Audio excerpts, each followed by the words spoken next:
You're listening and watching to a very special podcast. Whew, okay. Things are getting good. Alright. Here we go.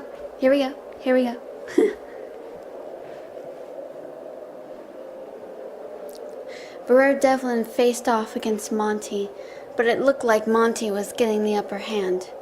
Ben watched in horror as he cried out, "Barrere! Please, you have to fight this!" He cried out. That's when he came up with an idea. He managed to use some sort of USB drive and plugged it in and managed to get inside and stop Monty from trying to kill Barrere. Barrere couldn't die because of her powers, but deep down, Ben could not risk losing her. He didn't know why. Why should he care about her? She obviously hates him for what he'd done. It was strange, but somehow it was more accepting for some reason.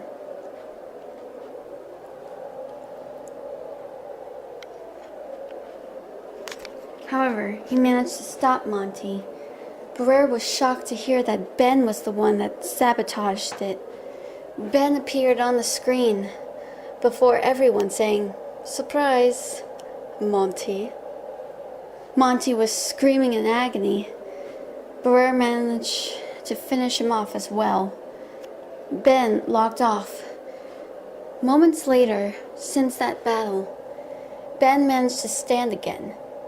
His legs felt a little wobbly, but he managed to walk for a bit. Maybe it wasn't the best suit, but he did not feel like sitting down. Now he was just pacing around in the room. As he was pacing, all of a sudden, Dirge and the inspector, coming from different sides, were coming at Ben and Taylor. Sylver was shocked as well, but Isabel placed her arms around her and said, "Stay by me, okay?" Sylver nodded. During that time, it turned out it wasn't the inspector or Dirge. It was none other than Ophelia. She may have ended things, but also she blamed Ben for what happened of kidnapping Sylver. As she was about to seemingly kill Ben, Sylver stepped in. She sacrificed herself and managed to take the hit, causing her to fall into some sort of coma. Ben was shocked by this. Luckily, she was alive, but she was in some sort of state. Sylver was placed in a bedroom. Again, Ben looked over at her. He sat beside her, saying, "I'm sorry I dragged you into this. I never realized it would come to this. I want you to know you've been great to me. I never met anyone quite like you, Sylver Eden. You are one of the most special people I've ever met. You remind me of my older sister. She's dead. But just seeing your face and seeing your innocence." He then takes her hand and says, "You remind me to live. Thank you." He then leaned over and kissed Sylver on the forehead. Just then, the dark sky began to light up. He looked over and saw it was a new day ahead. Sure, it was still a little dark out, but he could make out the beautiful sunrise. Looks like it's going to be a beautiful day, he remarked to no one, but he heard a response. "It sure is." Ben turned around in surprise.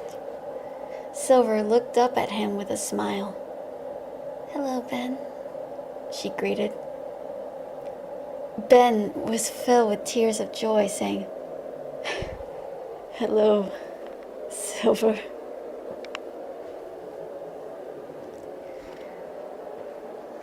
Sylver managed to walk for a bit. Isabel was overjoyed. Ophelia was shocked. Rosemary and her sisters couldn't believe it. Ophelia was apologizing. "I'm so sorry.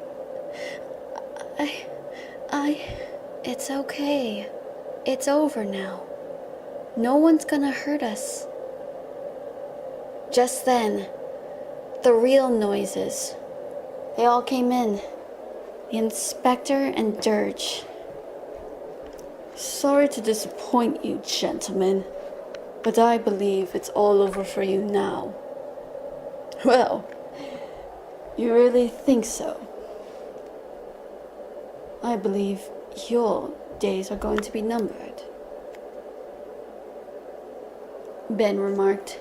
Just then a voice said, "Don't count on it." That's when Barrere swooped in and landed. The inspector cursed to himself. "Damn it, Devlin." "Barrere," Ben said. "Bree!" Sylver exclaimed. Barrere looked serious. Dirge remarked, "Well, she's alive. Good to see you, huh?"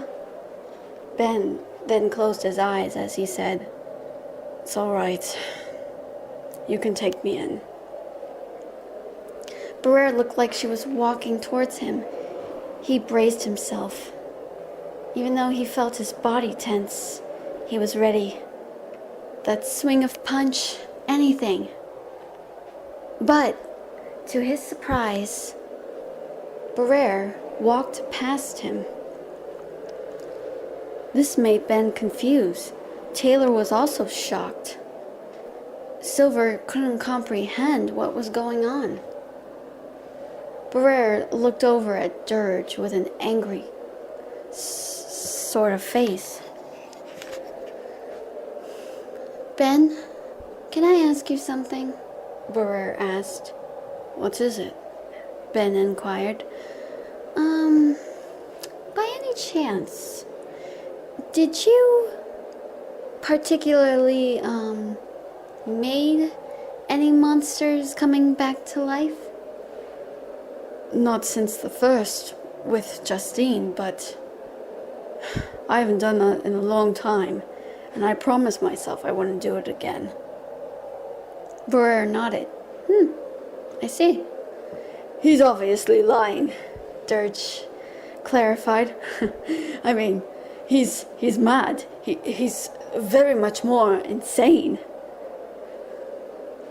"I know, but I heard the strangest report from some friend of mine.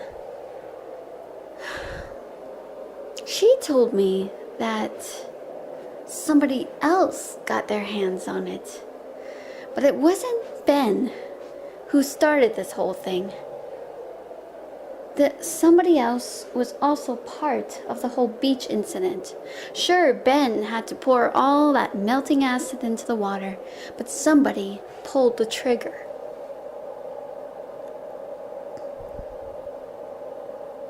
Someone that seemingly seemed to have a good connection with Hallows. Am I right, Dirge?" This made Ben shocked. "You took my notes? On this? I thought I got rid of them." "Well, I managed to relocate research, and now they're all mine. Besides, I wouldn't let you hold down to it. It was your idea." "I'm not the one that suggested pouring acid. I didn't even want to do it," Ben argued. "Oh, please. You wanted to make your own creation. But you went ahead and just made it all come true." "So you were the one. You brought back my friends as monsters, didn't you? You murderer. You traitor." Barrera said, kicking him back. Dirge tried to protest. Now listen here. Let's not get into any conclusions. Oh, no. No. Don't you dare. You made everyone feel agony from the past life. Now because of you are the reason why you are hated amongst the entire world because of what you did. You pushed Ben too far with this, and now you're gonna blame him? Oh no, I know you were the one lying, saying it was all Ben. It was you. It was always you. Crispin Joseph Dirge. I don't care if you do have lots of money. I don't care about your freaking goons. I don't care about that. What are you going to do? Turn me in? Kill me? Oh, I don't know. Which do you prefer? Because I don't feel like killing anyone. I don't feel like Barrera was ranting, but she stopped. Dirge was reaching over to the ledge. All of a sudden, he lost his balance and fell into the lake towards his doom. Barrera tried to grab to his hand, but it was too late. She couldn't even use her powers at the moment because she was so desperate. She fell to the ground crying and saying, Why? Why is this always happening to me? Why? She exclaimed. Ben reached a hand over to comfort her. I'm sorry. You can't fight fate. Barrera was silent as she was crying, but all of a sudden she looked over. She had a shocked look. Ben was curious and looked over. He was shocked to see Dirge was alive, but he was being carried by someone with her long hair. Stephanie, Barrera gasped. Stephanie? My God, she's flying? He exclaimed. How is that possible? Taylor said.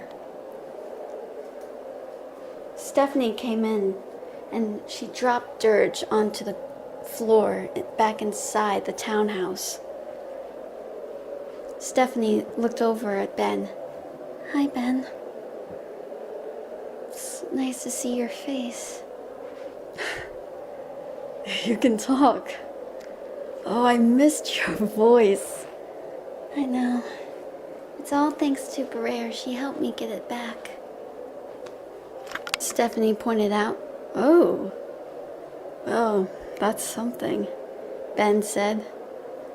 That's when Barrera said, Well, Ben, this is it.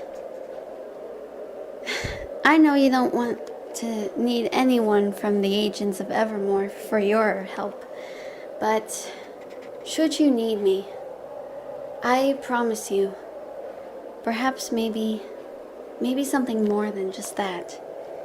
Maybe some sort of miracle. But hey, like that's gonna happen, like you're ever gonna say that you need me. But then Ben spoke in a much softer tone, saying, I need you, Barrera. Barrera looked at him. You do? I don't know why, but thinking about how much you all fought in the battle, I can't help but think it's going to be one heck of a hard life.